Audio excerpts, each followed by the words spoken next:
Padahal cuma usaha warisan, awalnya laku 15 sehari, pelan-pelan naik jadi 20 bal, terus naik 50 bal, sampai tembus 100 bal per hari. Masya Allah, mantap bener. Pertama, pisang baru datang dari lokalan Jawa, sekali antar 150-an sisir. Abis dipanen dari pohon, diantar khusus ke sini. Kita proses diperem dulu ya, selama 4 hari. Karena dari petani masih mentah, jadi yang dipakai itu yang sudah mateng kuning. Jenis pisangnya Raja Bandung, ada yang bilang uter atau siem. Masing-masing daerah kadang beda bahasa gitu guys. Kalau yang kuning ini sudah mateng, dikupas satu persatu sama mbah yang usia 80 tahunan yang awal ngajarin cara membuat sale pisang. Di sini udah legend banget kan guys. Oh ya, pisangnya dipilih juga ya, jika ada yang kurang bagus atau busuk dibuang langsung, soalnya ngaruh sama rasanya juga. Nah, mbahnya sambil senyum-senyum tuh. Berawal dari ibu mertua yang tadi awal merintis tahun 1990-an. Terus tahun 2013 saya melanjutkan karena ibu waktu itu sudah mulai sakit. Ceritanya ibu itu belajar sama temannya dari Cilacap. Kemudian beliau mengikuti alur proses pembuatannya di sana sambil kerja selama 2 tahun. Jika sudah banyak dikupas, masuk proses uniknya, pisangnya dipres atau digeprek gitu ya, dilapisi plastik sampai padat berbentuk persegi panjang. Biasa pakai satu pisang besar cukup, tapi tergantung ukuran, kadang 1,5 bahkan 2 pisang juga. Alatnya spesial khusus, memang ada orang yang bikin. Memasarkannya, kita meskipun ada langganan dari nerusin, tetap berjuang lagi ya, dibawa ke luar kota, terus dari mulut ke mulut aja, mereka pada tahu jadi langganan sampai sekarang gitu. Respon orang sekitar pun bagus. Serta yang di sini juga ada yang bekerja, bisa terbantu, jadi positif, bisa sedikit bermanfaat gitu guys. Lalu setelah dipres, dipindah di regennya ini, ditata yang rapi sampai merata banget. Perkiraan satu regen itu bisa cukup 2,5 kilo sampai 3 kilo pisang, dan tebal-tebal juga, bukan sale pisang yang tipis gitu guys. Kalau diingat zaman dulu bikin cuma 15 bal, ternyata bagus. Permintaan semakin bertambah jadi 20 bal, 30 bal, 50 bal, sampai saat ini tembus 100 bal, rekor terbanyak pas lebaran sampai lembur keteteran. Kalau boleh jujur ya nggak nyangka, kita jalanin aja, seikhlasnya mengalir aja. Namanya kendala pasti ada ya, mulai dari bahan baku, kadang kurang, sama paling kalau musim hujan, soalnya kita juga belum ada oven. Setelah banyak tertata rapi di regen, masuk proses penjemuran ya, dengan terik panas matahari. Total nanti sampai 3 harian. Untuk penjemuran pertama cukup 1 harian aja, jadi nanti ada 3 tahap biar hasilnya bisa maksimal. Sekali jemur kadang 20 regen di depan rumah begini. Sedikit informasi ya, biasanya setelah dijemur bisa menyusut 50% guys. Wah, lumayan banyak juga ya. Ada beberapa yang meremehkan, bahkan ada yang berkata, alah cuma warisan aja kok bangga, masa hidup cuma jualan pisang begini, kapan suksesnya? Tapi kita nggak peduli, terus berjualan, mencoba berbagai resep baru, dan perlahan mulai menarik pelanggan dari luar kota. Kini pisang sale yang dulu diremehkan sudah masuk ke berbagai toko oleh-oleh, dan orang-orang yang dulu mengejek justru kini menjadi pelanggan setia. Wah, keren banget. Nah, setelah 1 hari diangkat, bagian atasnya sudah kering, terus untuk 1 harinya mengeringkan, kemudian yang ketiga harinya kita proses dibolak-balik. Ini tujuannya biar bisa kering atas dan bawah, soalnya jika masih basah itu ngaruh sama rasanya, bisa kecut. Jujur aromanya udah wangi banget karena pisang ini mengandung madu, jadi manis alami.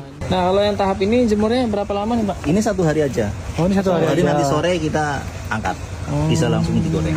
Nah, kalau ini jemuran yang ketiga ya, paling nanti sore udah bisa diangkat untuk diproses penggorengan selanjutnya. Pasti nanti ada timbul pertanyaan, kalau hujan gimana? Ya wassalam, jemurnya agak lama karena itu resikonya guys. Jadi misal hujannya terus-terusan ya nggak produksi, nunggu panas dulu gitu aja. Oke, sudah kering ya, diangkat langsung. Teksturnya nggak terlalu keras sama nggak lembek, jadi pas gitu aja. Diambil semua satu persatu lalu dipindahkan ke wadahnya. Prinsip hidup owner, jangan terlalu sibuk menjelaskan kepada orang lain. Tidak semua orang akan mengerti. Daripada menghabiskan waktu untuk meyakinkan mereka, lebih baik gunakan energi untuk bekerja keras, terus belajar dan memperbaiki diri. Wah, mantap bener. Persiapan dulu, minyaknya dipanasin, masih fresh, masih jernih ya guys, jadi bukan minyak kaleng-kaleng ya. Nah, ini proses utama paling penting, jangan sampai lolos guys. Masuk tepung beras 3 rantang ya, kira-kira 3 kiloan. Pakai filling. Masuk tepung terigu 1 rantang, kira-kira 1 kilo, jadi 3:1. 3-nya tepung beras, 1-nya tepung terigu. Ada telur ayam 2 biji, sama garam 2 sendok teh. Oh ya, sama vanili 3 plastik, cukup. Mau banyak boleh, sesuai selera aja. Kemudian diberi air 5 centong ya, sampai pas saja kekentalannya.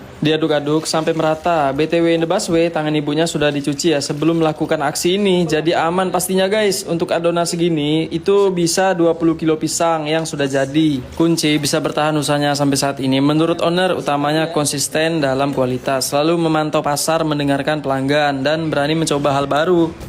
Oh, ini langsung mau digoreng ya Pak ya? Iya, ini adalah proses goreng. Kami tadi udah bikin adonan gorengannya. Sekarang lagi sedang proses goreng sale pisangnya. Penggorengan dicelup-celup aja di tepungnya, tipis biar bukan tepung semua tapi kerasa tebal dari pisangnya. Nah, di sini tuh pakai kayu bakar aja, Pak ya. Kayu bakar. Lebih- Bahan bakarnya lebih murah, lebih efisien lah. Efisien ya, nggak perlu ribet gas langka nih, Pak ya. Ya, betul. Matengnya kira-kira 4 menitan. Cepet juga kok digoreng ini pakai kayu bakar tradisional. Jadi nggak ribet gas langka. Selain hemat operasional, rasanya juga nikmat tentunya guys. Sudah matang tuh, cepet kan, warna agak kuning dikit. Langsung ditiriskan aja guys. Tipsnya biar tepung nggak tebel itu dijepit ya pakai tangan biar menipiskan tepungnya. Jadi pas ngobrol sama owner, ini tadi saya meliput dari awal sampai selesai. Terus kalau ada meniru gimana? Ya monggo, silakan aja. Setiap orang bisa meniru resep, tapi mereka tidak akan bisa meniru sentuhan, pengalaman, dan perjuangan di baliknya. Usaha yang berhasil bukan hanya karena resep, tapi karena dedikasi, kualitas, dan keunikan cerita yang membuatnya berbeda dari yang lain. Setelah dingin, lalu di packing bungkus sesuai pesanan. Biasanya bal-balan gitu ya, per bal isi 5 kg. Siap kirim.